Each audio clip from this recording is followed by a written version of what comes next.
What's up? Last time I put a piece of content out, we were talking about Nik Airball. And in the video that I discussed, I said he's difficult to play against. In the comments section below that video, there was a big debate. He's terrible. No, he is difficult to play against. And there was some back and forth. So what I wanted to do is put this piece of content out so that we can discuss, is he terrible? Or is he difficult to play against? Or both? Really? We're going to find that out today with science! So here's the approach we're going to take. I've got this range chart out in front of me, and we're going to be breaking down a hand where we're holding ace king of clubs in the small blind, playing high stakes. We have 175,000 in our stack, and our opponent on the button covers us. Okay, so I put together a 3-bet defense range for the button. So basically, the only things I've taken off the premium side are the ace and the king, and everything else in here, yes, you could say some stuff could be adjusted, speculative, whatever.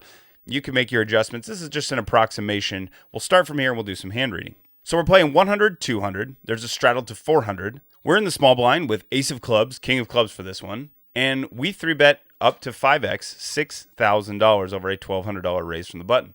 It folds around, the button decides to defend, and we're going to see a flop. Now, when facing a 5x sizing, this range should shrink probably much more than I have set up here, but we're talking about playing against a difficult opponent that probably doesn't fold enough, so I've stayed a little bit more on the expanded side just for hand reading purposes. So the flop is 2 of clubs, 9 of hearts, 8 of hearts. I'd say this is a fairly even flop where our range as the 3-better is going to have more of the premium holdings, like some more of the big pocket pairs. And our opponent is going to hit the 9 and the 8 a little bit harder. I think it's good for us in a 3-bet pot. Lots of big blinds out there to continue. And we do. We bet $7,500. Now the button is going to choose to defend. Let's start cutting some hands out. I think the ace 10s of the world, things like that, just aren't going to be continuing here. King Jack, offsuit. The offsuit where there's no draw really set up. I don't think these are good enough hands to be continuing with. Maybe the ace king, ace queen, where you can hit and probably be good. You may have the same hand at showdown. I think you can call one bet. I think some of these lower ones have to go away. The king queen offsuit, again, you have 2 overs, but you're probably dominated here too often to float and continue. I think that's going away. So I'm going to end up leaving all the pocket pairs in here. You're going to be raising some of them probably. You could argue that you should be raising your sets, your 2 pairs.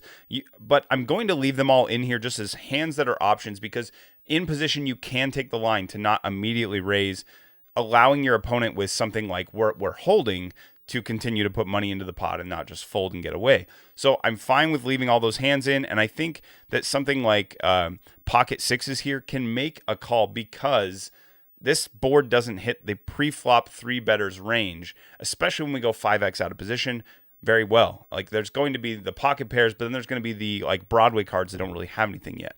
So I think it's fine to hold on to those, and I'm going to be leaving in all the pairs.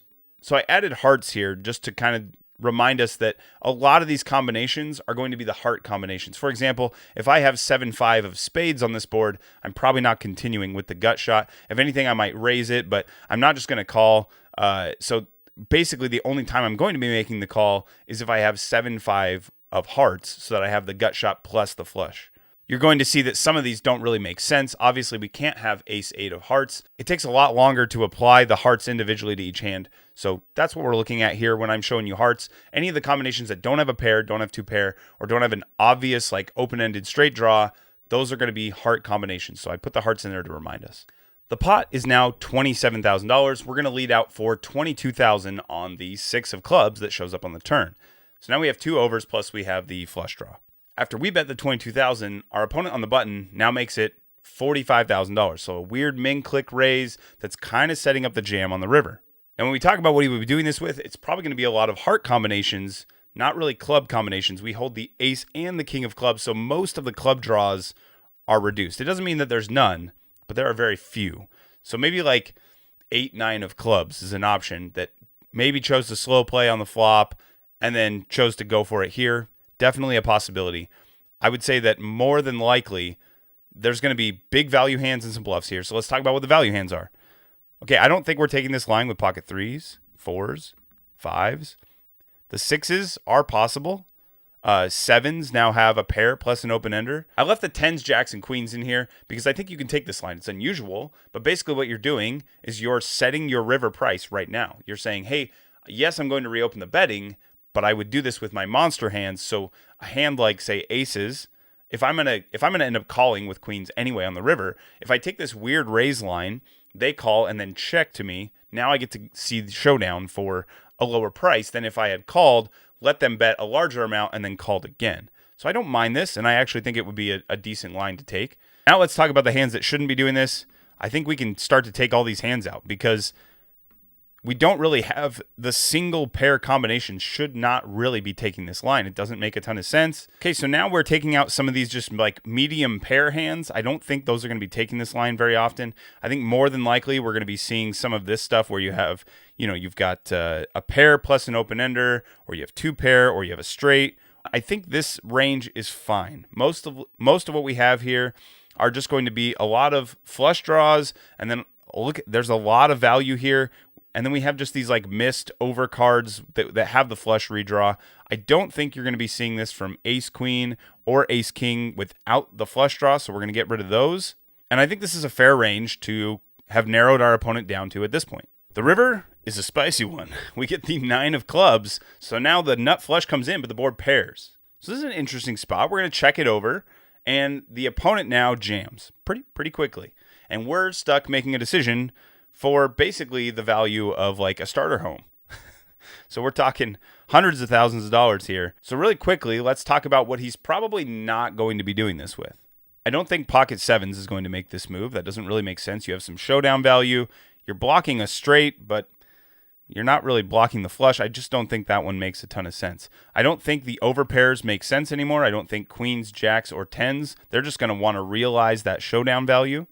I'm going to get rid of all these upper hearts here because these are really blocking the combinations of cards that you want your opponent to have. You want them to have pocket tens and jacks and queens and kings, and like you want them to be holding all those cards in their hands, so holding them in your hand makes it less likely that they have them. Therefore, I don't think these are the ideal candidates to be turning into a bluff.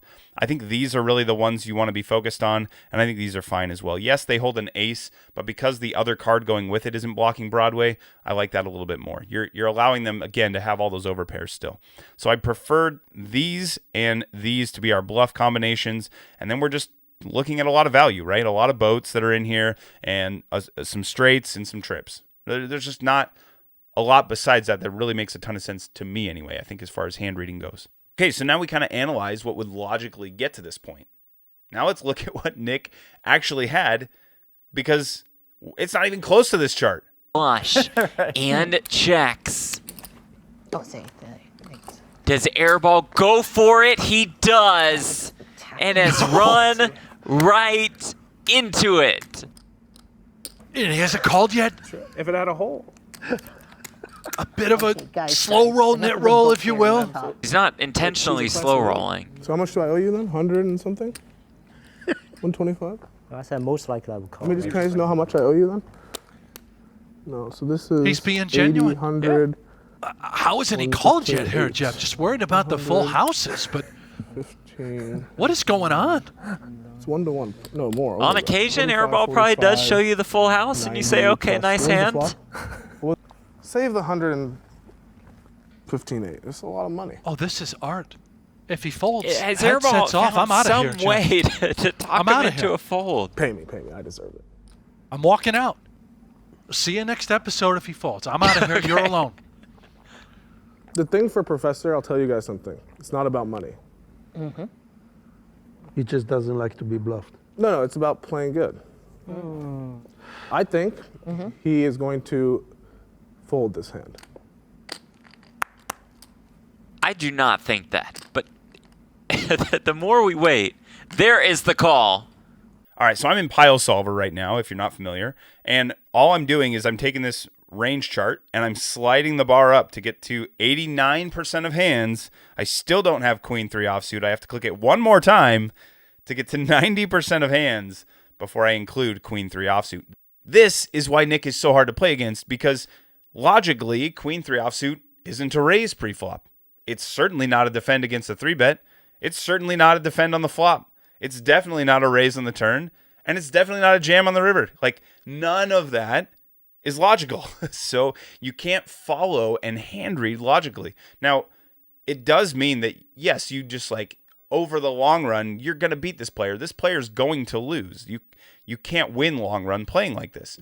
Now, if the river in this hand example had been an ace or a king instead of being the nut flush, this is a way harder decision because now all the hands that he's been representing, it's even worse for us because we have showdown value, but now all the 2 pairs, all the straights, all the set combinations, they're all beating us. Whereas when we made the nut flush, it moved us up that scale and made it to where, yeah, I'd say it's a pretty easy call. So that's why I think Nik is difficult to play against. But tell me what you think. Do you still agree? Do you disagree?